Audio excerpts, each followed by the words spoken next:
him. Abdul al-Sayyad, lovely gentleman. He's a man of hate. دوستو، کیا آپ بھی یہ سمجھتے ہیں کہ عوام کو بیوقوف بنانے کے ماہر صرف پاکستان کے سیاستدان ہیں؟ اگر آپ ایسا سوچتے ہیں تو میری نظر میں یہ سوچ درست نہیں۔ حقیقت یہ ہے کہ یہ ایک انٹرنیشنل ٹیکٹکس ہے اور دنیا کے کئی ممالک میں مختلف انداز سے استعمال ہوتی ہے۔ اس کی ایک بڑی اگزامپل امریکہ ہے۔ وہاں برسوں سے میڈیا، پولیٹیشینز اور بااثر انسٹیٹیوشنز نے عوام کو یہ نیریٹو دیا کہ مسلمان نام ہی نفرت، تشدد، ایکسٹریمزم اور پسماندگی کی علامت ہے۔ ساتھ ہی لوگوں کے ذہنوں میں یہ بھی بٹھایا گیا کہ اسرائیل کی ہر حال میں حمایت کرنا ضروری ہے۔ گویا وہاں بھی مذہب کارڈ استعمال کیا گیا۔ عوام کو یہ تاثر دیا گیا کہ اسرائیل چاہے جنگ کرے، نسل کشی کرے، عورتوں اور بچوں پر ظلم کرے، لیکن اس پر تنقید کرنا غلط ہے۔ یعنی جس طرح بعض سیاستدان عوام کو جذباتی نعروں سے متاثر کرتے ہیں، اسی طرح وہاں مذہب اور پروپیگنڈا کو بھی بڑے پیمانے پر استعمال کیا گیا۔ اب آتے ہیں عبدالسید کی جیت کی طرف۔ عبدالسید میشیگن سے ڈیموکریٹک پارٹی کے جانب سے امریکی سینٹ کی نشست کے امیدوار ہیں اور کل ہی انہوں نے اپنے مخالف کو پرائمری الیکشن میں شکست دی۔ دلچسپ بات یہ ہے کہ ان کی مخالف امیدوار کو اسرائیل، ایپیک اور امریکی اسٹیبلشمنٹ کی حمایت حاصل تھی، لیکن اس کے باوجود عبدالسید کامیاب ہو گئے۔ اب آپ امریکہ کا mainstream media, social media, influencer کی ریلز اور مختلف بااثر حلقوں کے بیانات دیکھیں تو ایسا محسوس ہوتا ہے جیسے وہاں ایک سیاسی زلزلہ آ گیا ہو۔ آخر ایسا کیوں ہے؟ کیونکہ برسوں سے لوگوں کو ایک خاص نیریٹو دیا گیا تھا کہ مسلمان تشدد، نفرت اور انتہا پسندی کی علامت ہے، جبکہ اسرائیل ترقی، خوشحالی اور امریکہ کے مفادات کی نمائندگی کرتا ہے۔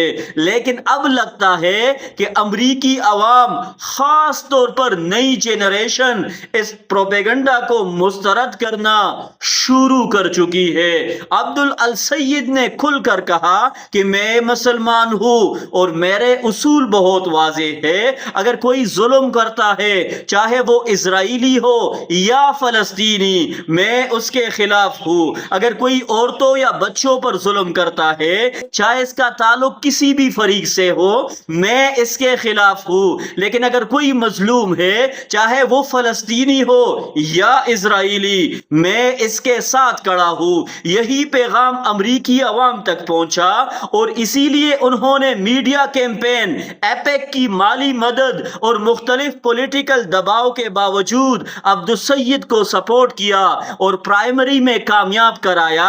اب بہت سے انالسٹ یا بہت سے تجزیہ کاروں کا خیال ہے کہ اگر یہی رفتار برقرار رہی تو وہ سینیٹر بھی منتخب ہو سکتے ہیں۔ اس وقت امریکہ میں ایسی ویڈیوز بھی سامنے آ رہی ہے جن میں لوگ کہہ رہے ہیں کہ ہمیں ایسے ہی اصولوں والے نمائندے چاہیے جو انصاف کی بنیاد پر فیصلے کرے، نہ کہ مذہب یا نسل کی بنیاد پر۔ میں یہ کیوں کہہ رہا ہوں کہ امریکہ میں ایک سیاسی طوفان برپا ہے؟ اس کی وجہ یہ ہے کہ اب وہاں کے بااثر حلقوں میں یہ خدشہ ظاہر کیا جا رہا ہے کہ اگر عبدالسید جیسے لوگ آگے بڑھتے رہے تو امریکی سیاست کا رخ بدل سکتا ہے۔ آج ہی امریکی نائب صدر جے ڈی وینس نے کہا کہ خدا نہ کرے 3 سال بعد آپ کے پاس صدر عبدالسید جیسا کوئی ہو۔ ان کا موقف یہ تھا کہ اگر مستقبل میں ایسے لوگ اقتدار میں آ گئے تو موجودہ پالیسیز تبدیل ہو سکتی ہے۔ اسی لیے وہ چاہتے ہیں کہ صرف ایگزیکٹو آرڈرز پر انحصار کرنے کے بجائے کئی فیصلوں کو باقاعدہ قانونی شکل دے دی جائے جائے تاکہ آئندہ آنے والی حکومتیں انہیں آسانی سے ختم نہ کر سکے۔ دوسری طرف امریکی صدر ڈونلڈ ٹرمپ نے بھی عبد السید کے بارے میں کہا کہ وہ بظاہر ایک نرم مزاج شخص ہے، لیکن ان پر اسرائیل اور یہودیوں سے نفرت کا الزام لگایا۔